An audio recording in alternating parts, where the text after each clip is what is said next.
8 horas e 54 minutos, nós estamos de volta com o TV Mar News e agora a gente vai dar aquela passadinha no portal Gazeta Web para você ficar por dentro de tudo que está acontecendo em Alagoas, também no Brasil. Olha só, a gente infelizmente tem uma linha grande aqui, bastante notícia falando sobre a área policial. Um morador de rua é assassinado com um tiro no peito na Vila Brejal, no bairro da Levada.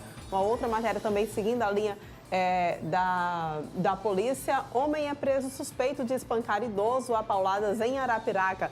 Na parte alta da cidade, atentado deixa jovem morto e outro ferido no bairro do Canaã.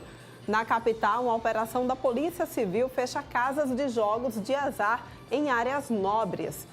Tentou fugir, homem é preso com 3 quilos de maconha na Xanda Jaqueira. E ataque em todo o Brasil. O Tribunal de Justiça pede reforço no policiamento do fórum após o plano do PCC. Gente, para vocês que ainda não estão sabendo, a Polícia Civil de São Paulo, na realidade, interceptou ligações que apontam que uma facção criminosa estaria planejando uma série de ataques a diversos fóruns de todo o país. Por conta disso, o Tribunal de Justiça aqui de Alagoas pediu reforço da polícia também, um policiamento no fórum para que esse plano, se é que realmente existe, não seja realizado. Assinado pelo governador, decreto do governo de Alagoas reduz ICMS para o setor sucro-alcooleiro. Mais uma vez, a gente espera também que essa medida seja ampliada para as demais áreas, não é isso? E agora eu queria mostrar para vocês como é que está o trânsito aqui em Maceió, para você que de repente precisa pegar ônibus, se deslocar de um trajeto a outro aqui na nossa cidade. Eu tenho aqui o trajeto da UFAL, ali na região do posto da Polícia Federal, ali na região do Tabuleiro, né, da UFAL até o centro. A gente vai ver como é que está esse trajeto, levando 51 minutos para fazer esse trajeto da UFAL. Muita gente pretende estar precisando, na realidade, fazer esse deslocamento do centro para a UFAL, exatamente por conta da realização da SBPC. Então, vamos lá ver como é que está esse trajeto. Olha, para descer da UFAL para o centro, a gente está levando um tempo aí de 51 minutos.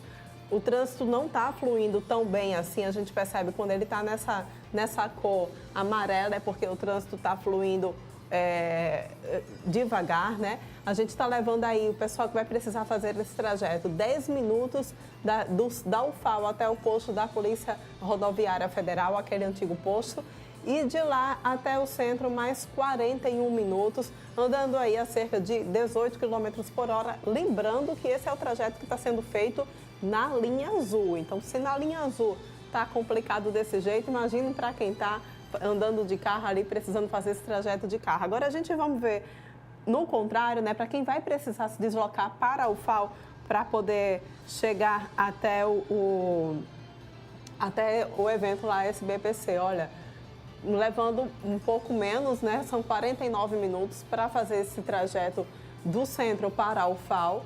Exatamente nesse mesmo trajeto, entre o centro e o antigo posto da Polícia Rodoviária Federal, levando 36 minutos. E aí, com o trânsito muito mais complicado, subindo exatamente do antigo posto da Polícia Rodoviária Federal até a UFAL, levando um tempo maior e com um congestionamento. A gente percebe aqui vermelhinho que está realmente o trânsito complicado lá naquela região. Agora, complica também o trânsito lá na região do Prado por conta de um buraco que está atormentando a vida lá dos moradores e dos motoristas. Viderlan Araújo, esteve lá e vai mostrar para a gente mais informações. Estamos no Prado para poder trazer a informação em tom de prestação de serviço. Estamos na Rua Manaus, ali o destino para a Avenida Siqueira Campos, né? Para quem não conhece essa região, proximidades aqui do Estádio Rei Pelé, do Hospital Geral do Estado. Há uma certa distância desses locais, mas do Parque da Pecuária, por exemplo, também é outro ponto de referência. E nesse trecho aqui da Rua Manaus, o motivo da nossa visita é exatamente um buraco que está incomodando os moradores. Olha o tamanho dessa cratera. Uma cratera que se formou há aproximadamente 15 dias, segundo os moradores. Nós conversávamos com alguns que não quiseram falar conosco a respeito dessas reivindicações já feitas. E as informações que nós recebemos é que esse buraco ele foi provocado por um trabalho que foi realizado na região pela Companhia de Abastecimento d'Água de Alagoas, a Casal. essa situação já vem tirando realmente o sossego dos moradores, porque tem provocado alguns transtornos. As informações que nós recebemos é que no último sábado uma senhora chegou até cair nesse buraco e precisou ser encaminhada ao Hospital Geral do Estado. E um veículo também acabou entrando nesse buraco e trouxe uma certa dificuldade para poder sair. O buraco, que dá para perceber, existe essa proteção, um improviso feito pela própria companhia de abastecimento da água, segundo os moradores, colocou aqui esse improviso, mas que ainda não foi resolvida essa questão há 2 semanas, 15 dias. Um outro ponto importante que eu posso destacar é a questão dessa galeria.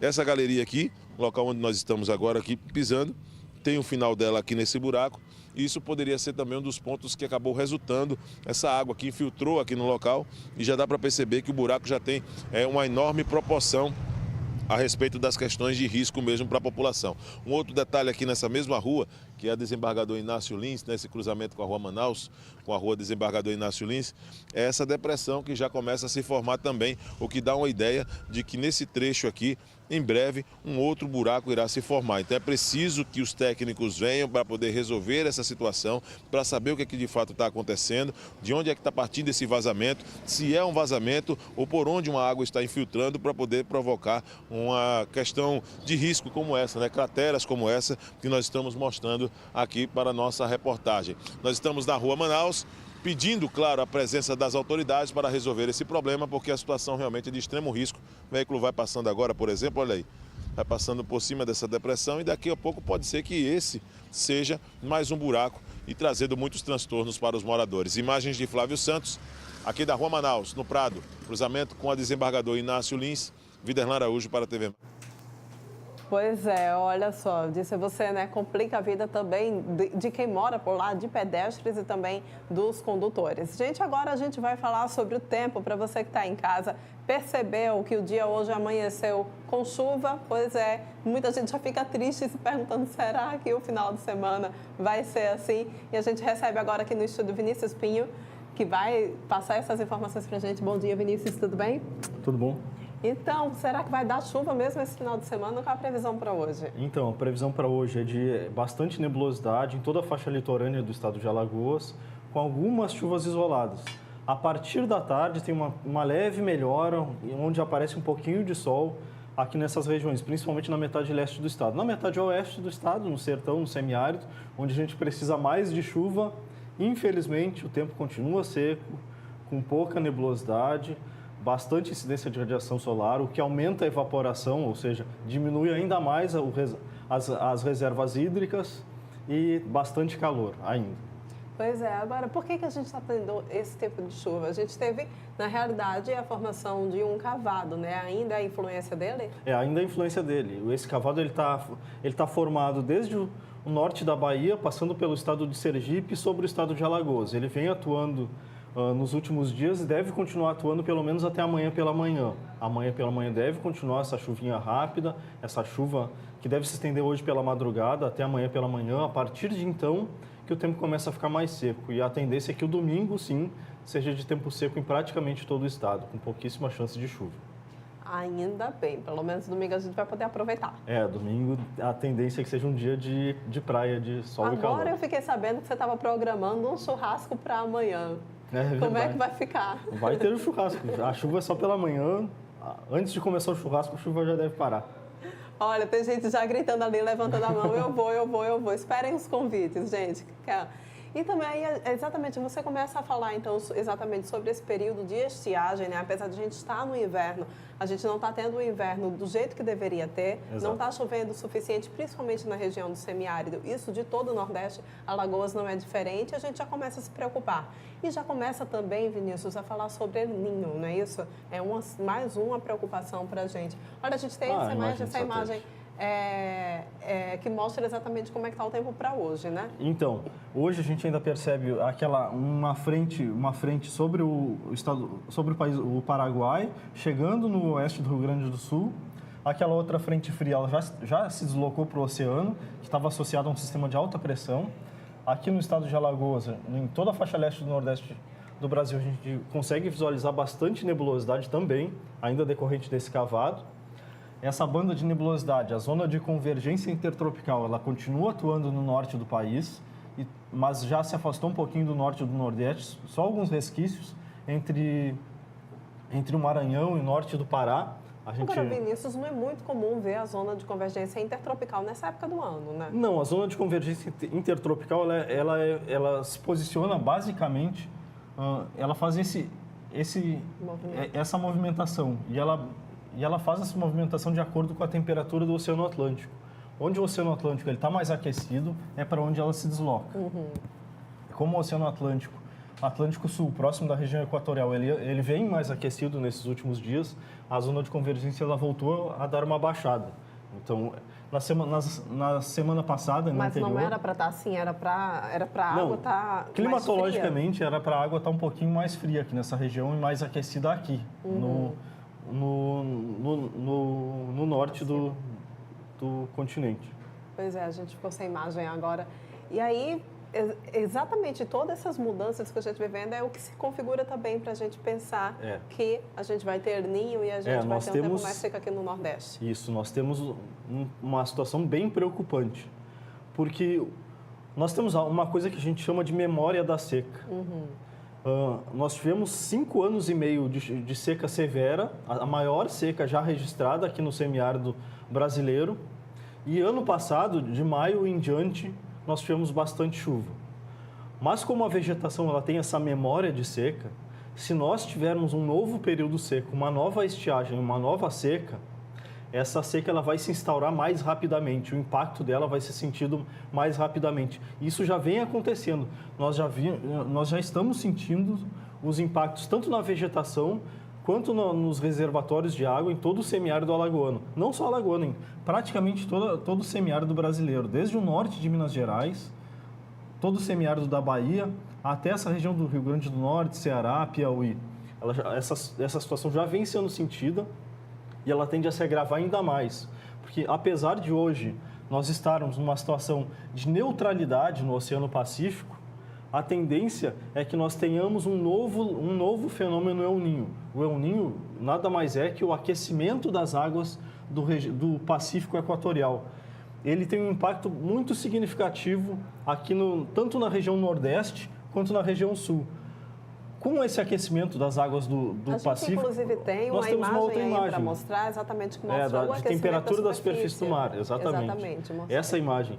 Essa situação ela já começa a ser percebida. É essa situação que influencia mais no clima da América do Sul. Nós temos ainda um resfriamento próximo da costa do Peru, mas isso não influencia tanto no regime de chuvas aqui. O Ninho nessa posição que a gente chama de El Niño 3, 4, é a posição onde mais influencia no regime de chuvas daqui. Por quê? Porque ela muda o regime de ventos, dos ventos alísios, tanto do Oceano Pacífico, ela faz com que esse transporte de umidade que viria desde o Oceano Pacífico até a região amazônica, aumentaria na região amazônica por causa da grande umidade da região. Ele costuma chegar com mais força no semiárido. Isso faz com que, como há uma mudança do regime de ventos, há uma grande circulação de ar úmido passando pelos Andes e chegando no sul do país. E uma diminuição desse ar úmido na região Nordeste. Isso faz com que chova bem acima da normalidade no sul, chova bem abaixo da normalidade em todo o Nordeste brasileiro e a gente tem temperaturas mais elevadas na faixa central do continente. Então já é preocupante a situação, né? Preocupante e é mais preocupante ainda porque a expectativa é que nós tenhamos um El Niño de intensidade moderada a forte. Então o impacto pode ser grande. Pois é, olha, as informações já estão sendo passadas e não são de agora. Então, o que vale, na verdade, agora é que o poder público, de fato, se mobilize, já se articule para diminuir os impactos da seca socialmente em nosso estado, não é isso? Exatamente. Nós temos uma ferramenta de monitoramento de secas e todos os órgãos competentes já estão cientes dessa situação e a gente já vem planejando ações de combate e mitigação à seca. Nós, da Sala de Alerta da SEMAR, a gente já vem enviando relatórios semanais e mensais para a Defesa Civil. Eles já estão se planejando para o próximo verão, que tende a ser bem crítico. Pois é, então fica o alerta aí para os nossos governantes. Vamos tentar fazer com que nessa seca, nesse período de estiagem que a gente vai passar, não seja tão severo o sentido para os nossos sertanejos. Agora, Vinícius, ainda falando sobre essas questões climáticas, sobre as questões naturais na realidade, sim, eu queria convidar você aí que está em casa a acompanhar as dicas de o que fazer para assistir o eclipse lunar que vai acontecer hoje. Pois é, se prepara lá por 4 horas da tarde, a gente vai poder acompanhar o eclipse lunar, inclusive com a chamada lua de sangue. A gente vai acompanhar na matéria de Fernando Palmeira. Pode ser grande e estar próximo da Terra. A Lua exerce grande influência sobre a humanidade e sobre toda a vida na Terra. E um fenômeno novamente está para acontecer, é um eclipse, mas dessa vez é um eclipse especial. Nós estamos aqui no observatório do CEPA, onde cientistas, professores estão sempre debruçados estudando o espaço sideral. E vamos conversar com o doutor Adriano, que está por aqui. Ele está entusiasmado com a reforma que está sendo feita aqui, se amplia, se moderniza, mas vamos chamar a atenção como parte da humanidade vai estar de olho para o céu num eclipse especial que está prestes a acontecer. É diferente esse eclipse, uma honra, um prazer rever o nosso professor. Fique à vontade para falar para a comunidade, para todos que estão curiosos, querendo saber o que é que vai acontecer com esse fenômeno, um eclipse. Bom, o eclipse lunar de 27 de julho agora irá acontecer, irá ser visível para nós aqui no Brasil a partir das 18 horas aproximadamente, né? Isso quer dizer que a Lua já vai nascer eclipsada, totalmente eclipsada, escura. Então, se as nuvens nos permitirem, nós poderemos observar esse fenômeno, que é um fenômeno assim muito singular, né, no espaço, e que nos chama a atenção para o nosso tamanho, nossa dimensão no universo. No universo, na Terra, nem todos poderão ver esse eclipse especial, porque não é um eclipse comum do Sol, mas sim com a influência e a participação aí da Terra diante da grandeza também da Lua. Isso, o eclipse lunar ocorre quando a Lua entra na sombra que a Terra projeta no espaço. O Sol iluminando a Terra projeta uma sombra da Terra no espaço, e quando a Lua entra nessa sombra, ocorre um eclipse lunar. Nessa imagem aqui nós vemos bem. Nós vamos começar a observar, por volta das 6 horas aqui, com a Lua totalmente eclipsada. E aí, com o passar do tempo, ela vai saindo da sombra mais escura da Terra, que nós chamamos de umbra, e aí, por volta das 7 horas, ela já volta a ser a Lua cheia que nós vemos e tal. A grande questão é se nós conseguiremos observar esse eclipse por conta da nebulosidade. Nós estamos no inverno aqui no Nordeste e nessa época do ano nós temos muita nebulosidade, né? Então, se for possível, né, se as nuvens nos permitirem, nós poderemos observar toda a evolução da metade do eclipse em diante, né? Isso por conta da posição que nós estamos na Terra. Então, quando o eclipse iniciar, ou seja, quando a Lua interceptar a sombra da Terra, nós aqui no Brasil, nós não estaremos voltados para a Lua.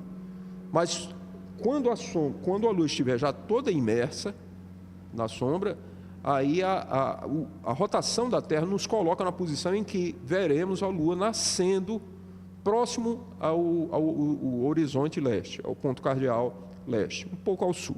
Esse fenômeno é um fenômeno que é muito bem conhecido, muito bem descrito. Nós temos tabelas que os especialistas de vários institutos, inclusive da NASA, aqui também no Observatório Nacional, no Brasil, são tabelas que nos mostram eclipse até 2100, 2200. A questão da atmosfera da Terra é uma forma de você verificar a transparência da atmosfera da Terra, verificando a luz que é refletida da Lua, né?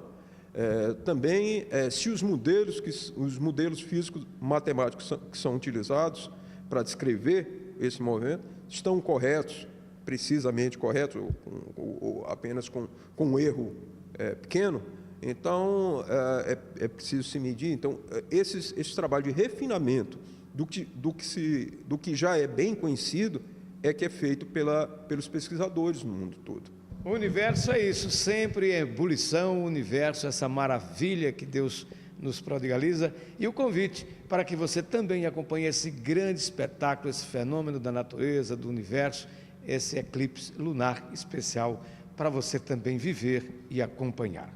aqui do Observatório do CEPA, com as imagens de Chico Nogueira, Fernando Palmeira, para a TV Mar da organização Arnon de Melo, no canal 25 da NET.